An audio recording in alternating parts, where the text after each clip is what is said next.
Hello students, आज के इस वीडियो में हम गुप्त काल के बारे में पढ़ेंगे। ये टॉपिक भी आपके एग्जाम के लिए इम्पोर्टेंट हो जाता है। हालांकि मैंने इससे पहले बहुत सारे वीडियोज करा रखा है, जैसे कि जैन धर्म, बौद्ध धर्म, मौर्य काल, मौर्योत्तर काल। आज के इस वीडियो में हम गुप्त काल के बारे में पढ़ेंगे। तो चलिए स्टार्ट करते हैं। ये टॉपिक भी आपके एग्जाम के लिए इतना ही इंपॉर्टेंट है जितना कि जैन धर्म, बौद्ध धर्म और मौर्य काल इंपॉर्टेंट है। तो चलिए देखते हैं। गुप्त काल को भारतीय इतिहास का स्वर्ण काल कहा जाता है। अब जो गुप्त काल है इसे भारतीय इतिहास का स्वर्ण काल कहा जाता है। ऐसा माना जाता है कि ये कुषाण शासकों के सामंत थे। कुषाण शासकों के सामंत कौन थे? तो गुप्त थे। ये एग्जाम में पूछ लिया जाएगा कि गुप्त किस शासकों के सामंत थे? तो कुषाण शासकों के सामंत थे। गुप्त वंश के संस्थापक कौन थे? तो श्रीगुप्त थे। गुप्त वंश के संस्थापक श्रीगुप्त थे। इन्होंने अपनी राजधानी कौशाम्बी को बनाया। इन्होंने सामंत के रूप में शासन किया। श्रीगुप्त ने सामंत के रूप में शासन किया।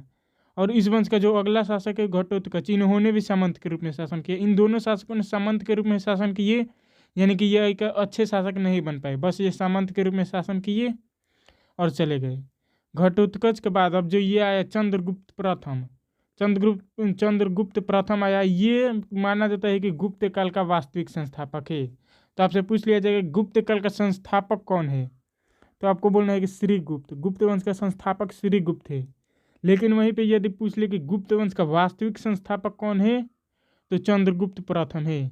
क्योंकि ये घटोत्कच और श्रीगुप्त इन्होंने तो सामंत के रूप में शासन किया है। जो गुप्त काल का आज सर्वाधिक विस्तार किया गुप्त वंश का, वो किया चंद्रगुप्त प्रथम। तो वास्तविक संस्थापक चंद्रगुप्त प्रथम को ही कहा जाएगा। तो चंद्रगुप्त प्रथम वास्तविक संस्थापक था। तो अब चलिए आगे देखते हैं। अब जो देखो गुप्त वंश का वास्तविक संस्थापक थे चंद्रगुप्त प्रथम, तो इनके बारे में ज़्यादा जानकारी लेनी होगी क्योंकि ये तो वास्तविक संस्थापक है। तो चलिए इनके बारे में और ज़्यादा पढ़ते हैं। तो देखो गुप्त वंश का वास्तविक संस्थापक चंद्रगुप्त प्रथम थे। उन्होंने लिच्छवी के राजकुमारी कुमार देवी से विवाह किया। आपको याद रखना है कि कुमार देवी कहाँ की रहने वाली थी? तो लिच्छवी की। कुमार देवी से कौन शादी किया? तो चंद्रगुप्त प्रथम। ये सब टॉपिक आपको याद रखना है। विवाह किया और राजा रानी प्रकार का सिक्का चलाया। और देखो इस काल में बाल विवाह की प्रथा आरंभ हुई। बाल विवाह का प्रथा गुप्त काल में आरंभ हुई। पारा का आविष्कार गुप्त काल में ही हुआ। और शतरंज खेल, जो कि हम लोग चेस बोलते हैं इस टाइम पे, तो चेस का आविष्कार भी गुप्त काल में ही हुआ। गुप्त काल से ही चेस चला आ रहा है। अब अगला है कि महाराज धीराज की उपाधि धारण करने वाला चंद्रगुप्त प्रथम था। यानी कि चंद्रगुप्त प्रथम ने महाराज धीराज की उपाधि धारण किया था। आपसे एग्जाम में ये भी पूछ लिया जाएगा कि इनमें से किसने महाराज धीराज की उपाधि धारण किया था? तो आपको चंद्रगुप्त प्रथम वाले ऑप्शन को सही करना है। अब आगे देखते हैं। चंद्रगुप्त प्रथम के समय शिक्षा का प्रमुख केंद्र उज्जैन था। इसके समय शिक्षा का प्रमुख केंद्र कहाँ था? तो उज्जैन था। और चंद्रगुप्त प्रथम की दरबारी भाषा क्या थी? तो संस्कृत थी। इसके दरबार में संस्कृत भाषा बोली जाती थी। चंद्रगुप्त प्रथम का पुत्र समुद्रगुप्त था। इसका पुत्र था समुद्रगुप्त, जो कि गुप्त वंश का अगला शासक बना। गुप्त वंश का अगला शासक कौन बना? तो समुद्रगुप्त। तो समुद्रगुप्त के बारे में पढ़ते हैं। तो चलिए देखते हैं। समुद्रगुप्त को प्राचीन भारतीय इतिहास के महानतम शासकों में गिना जाता है। अब जो सब प्राचीन भारतीय इतिहास में राजाओं का नाम गिना जाता है, महानतम राजाओं का नाम, उसमें समुद्रगुप्त का नाम भी आता है। इन्होंने ये कुमार देवी का पुत्र था। कुमार देवी कहाँ के रहने वाली थी? लिच्छवी के रहने वाली थी। इससे शादी किया था चंद्रगुप्त प्रथम। और चंद्रगुप्त प्रथम का पुत्र था समुद्रगुप्त। तो अब आगे देखते हैं। अब जो देखो समुद्रगुप्त का नाम महानतम शासकों में क्यों गिना जाता है? तो यहाँ पर देखो इसने आर्यावर्त के उत्तर के बहुत से राज्यों को जीतकर अपने साम्राज्य में मिला लिया। आर्यावर्त यानी कि आर्यावर्त उस समय उत्तर भारत के क्षेत्र कहा जाता था। उत्तर भारत को आर्यावर्त कहा जाता था। तो उत्तर भारत के इसने बहुत सारे राज्यों को जीत लिया और अपने साम्राज्य में मिला लिया तथा दक्षिण भारत के 12 राजाओं को पराजित कर दिया और उनसे टैक्स वसूलते रहा। समुद्रगुप्त से पहले एक फैक्ट यहाँ पर सुन लो कि समुद्रगुप्त से पहले दक्षिण भारत पर किसी ने आक्रमण किया तक भी नहीं था। दक्षिण भारत पर किसी ने आक्रमण नहीं किया था। एक था चंद्रगुप्त और अशोक, तो इन्हें भी तो महानतम शासकों में गिना जाता है। चंद्रगुप्त और अशोक और समुद्रगुप्त, इन सभी ने दक्षिण भारत पर आक्रमण किए जिन्हें महानतम शासकों में गिना जाता है। तो इसलिए समुद्रगुप्त को महानतम शासकों में गिना जाता है। और इसने आर्यावर्त में भी अपने साम्राज्य को विस्तारित किया, तो इसलिए भी इसे महानतम शासकों में गिना जाता है। इन्हीं विजय अभियानों के कारण समुद्रगुप्त की तुलना नेपोलियन से की जाती है। और इतने सारे विजय के बाद समुद्रगुप्त को नेपोलियन की उपाधि दी जाती है। समुद्रगुप्त को नेपोलियन की उपाधि किसने दी थी, ये भी आपसे पूछ लिया जाएगा एग्जाम में। तो समुद्रगुप्त को नेपोलियन की उपाधि दी थी बीए स्मिथ नाम के एक व्यक्ति है, वो समुद्रगुप्त को नेपोलियन की उपाधि दिए थे। अब आगे देखते हैं। यह बहुत सारे अश्वमेध यज्ञ करवाया और अश्वमेध यज्ञ कर्ता की उपाधि धारण किया।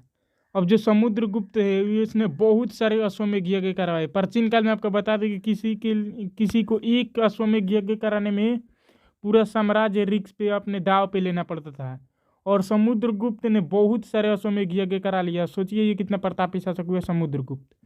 अश्वमेध कर्ता की उपाधि इसने धारण कर लिए, इतने सारे अश्वमेध यज्ञ करवाए की। समुद्रगुप्त ने कृष्ण चरित्र पुस्तक की रचना की, जिस कारण इसे कविराज कहा जाता है। इसने कविराज की उपाधि भी धारण किया था। समुद्रगुप्त के विजय अभियान की जानकारी प्रयाग प्रशस्ति अभिलेख से मिलती है। इसके विजय अभियान की जानकारी प्रयाग प्रशस्ति अभिलेख से मिलती है, आपको याद रखना है। अब आगे देखते हैं। समुद्रगुप्त के समय सबसे अधिक प्रचलित सिक्का मयूर शैली का सिक्का था। मयूर शैली एक सिक्के का टाइप होता था जिसमें मोर का चित्र बना होता था। तो समुद्रगुप्त के समय सबसे अधिक मयूर शैली का सिक्का प्रचलित हुआ। समुद्रगुप्त के बाद रामगुप्त शासक बना। समुद्रगुप्त के बाद रामगुप्त शासक बना। रामगुप्त एक अयोग्य शासक था। यह एक अयोग्य शासक था। इस रामगुप्त के हत्या रामगुप्त के छोटा भाई था चंद्रगुप्त द्वितीय। तो रामगुप्त का छोटा भाई चंद्रगुप्त द्वितीय था, उसने रामगुप्त की हत्या कर दी और गुप्त वंश का अगला शासक बना। अब रामगुप्त के बाद चंद्रगुप्त द्वितीय अगला शासक बना। तो चंद्रगुप्त द्वितीय के बारे में पढ़ते हैं।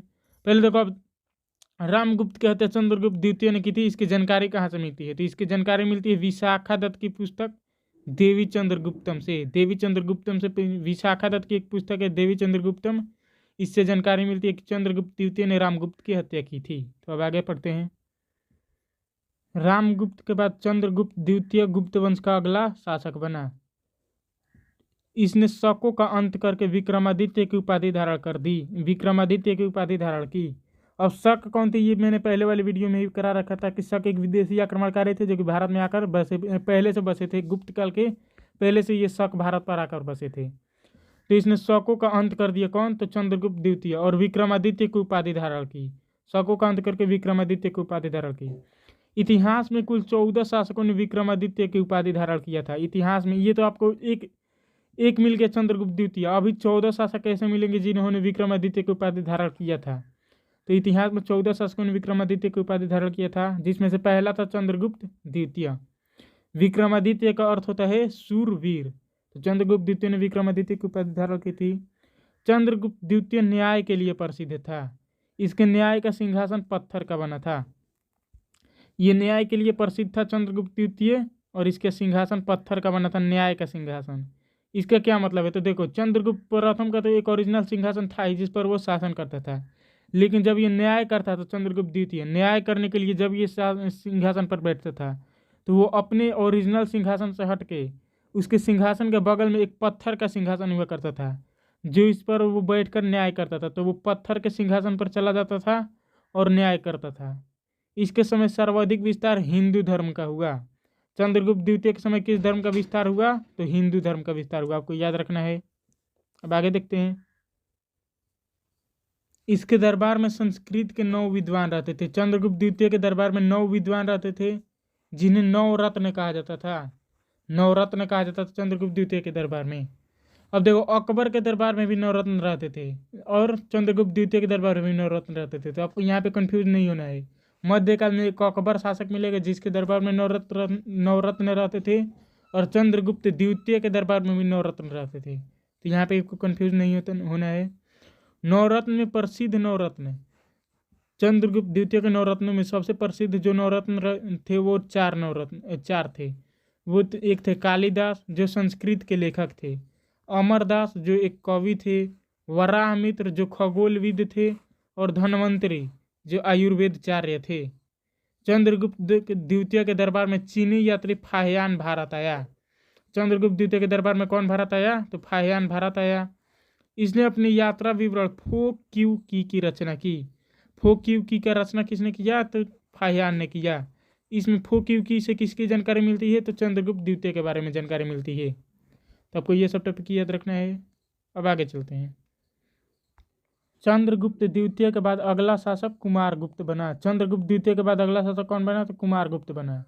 कुमारगुप्त ने नालंदा विश्वविद्यालय का निर्माण कराया। तो आपको ये मोस्ट इंपोर्टेंट टॉपिक है, एग्जाम में पूछ लिया जाता है कि नालंदा विश्वविद्यालय का निर्माण किसने कराया? तो कुमारगुप्त ने कराया। कुमारगुप्त के बाद अगला शासक स्कंदगुप्त बना। कुमारगुप्त के बाद स्कंदगुप्त अगला शासक बना। स्कंदगुप्त ने सुदर्शन झील का पुनर्निर्माण करवाया। स्कंदगुप्त ने आपको यहाँ पे ध्यान देना है कि इसने स्कंदगुप्त ने सिर्फ पुनर्निर्माण कराया। सुदर्शन झील का निर्माण इसने नहीं कराया था, सिर्फ पुनर्निर्माण कराया था। स्कंदगुप्त ने अपने जूनागढ़ अभिलेख में लिखा है कि सुदर्शन झील का निर्माण चंद्रगुप्त मौर्य ने करवाया था। अब यहाँ पे समझो कि चंद्रगुप्त मौर्य ने सुदर्शन झील का निर्माण किसने करवाया? तो चंद्रगुप्त मौर्य ने करवाया। इसकी जानकारी किससे मिलती है? तो स्कंदगुप्त के जूनागढ़ अभिलेख से मिलती है। आपको याद रखना है। इसके बाद गुप्त वंश में छोटे छोटे शासक हुए। स्कंदगुप्त के बाद गुप्त वंश में छोटे छोटे शासक हुए। इस वंश का अंतिम शासक विष्णुगुप्त था। इस वंश का जो अंतिम शासक था वो कौन था? तो विष्णुगुप्त इस वंश का अंतिम शासक था। इसके समय हुंडों का आक्रमण हुआ। विष्णुगुप्त के समय हुंडों का आक्रमण हुआ, जिसके कारण गुप्त वंश समाप्त हो गया। गुप्त वंश की समाप्ति किसके कारण हुई? तो हुंडों के आक्रमण के कारण हुई। तो अब आगे बढ़ते हैं। अब एक लास्ट टॉपिक है गुप्तकालीन प्रशासनिक व्यवस्था। इसके बारे में पढ़ लेते हैं और इस टॉपिक को गुप्तकाल को समाप्त करते हैं। तो चलिए देखते हैं गुप्तकालीन प्रशासनिक व्यवस्था। ये डायरेक्ट एग्जाम में पूछ लिया जाता है कि गुप्तकालीन प्रशासनिक व्यवस्था को लिखे या फिर गुप्तकालीन प्रशासनिक व्यवस्था का वर्णन करें। तो आपको ऐसे ही लिखना है। ये टॉपिक भी आपके एग्जाम के लिए मोस्ट इंपॉर्टेंट हो जाता है। तो गुप्तकाल की भाषा संस्कृत थी। गुप्तकाल की भाषा संस्कृत थी तथा गुप्तकालीन राजधानी कहाँ थी? तो कौशाम्बी थी। इस समय अर्थव्यवस्था का सबसे बड़ा स्रोत भू राजस्व था। भू राजस्व से अर्थव्यवस्था चलती थी गुप्त काल में। इस समय शासन की सबसे बड़ी इकाई देश थी। शासन की सबसे बड़ी इकाई देश थी तथा सबसे छोटी इकाई गांव थी। देश का प्रमुख राजा होता था तथा गांव ग्रामीण के अधीन था। अब जो सबसे छोटी इकाई थी गांव का प्रमुख कौन होता था? तो ग्रामीण होता था। और सबसे बड़ी इकाई होती थी देश। तो देश का प्रमुख कौन होता था? तो राजा होता था। ये सब तो छोटी बातें आपको समझ में ऐसे ही आ जाएगी। गुप्त काल में गणित तथा ज्योतिष का सर्वाधिक विस्तार हुआ। गुप्त काल में गणित और ज्योतिष का सर्वाधिक विस्तार हुआ। ये आपको यहाँ पे ध्यान देना है। गणित और ज्योतिष का खोज गुप्त काल में नहीं हुआ था, गुप्त काल से ये पहले हो गया था, लेकिन विस्तार सर्वाधिक विस्तार हुआ था गुप्त काल में। खोज गुप्त काल में नहीं, सर्वाधिक विस्तार गुप्त काल में हुआ था। अब आगे देखते हैं। फाहियान के अनुसार गुप्त काल में अस्पृश्यता थी। यानी कि फाहियान के अनुसार गुप्त काल में छुआछूत, भेदभाव ये सब अवेलेबल था। निम्न जाति के लोगों को चंडाल कहा जाता था। अब जो गुप्त काल में निम्न जाति के लोग थे उन्हें क्या कहा जाता था? तो चंडाल कहा जाता था फाहियान के अनुसार। इस समय बाल विवाह, पर्दा प्रथा तथा सती प्रथा का भी प्रचलन था। गुप्त काल में बाल विवाह, पर्दा प्रथा और सती प्रथा ये सब का भी प्रचलन था। गुप्त काल में अजंता की गुफाओं का निर्माण हुआ तथा मध्य प्रदेश में बाघ की गुफाओं का भी निर्माण हुआ।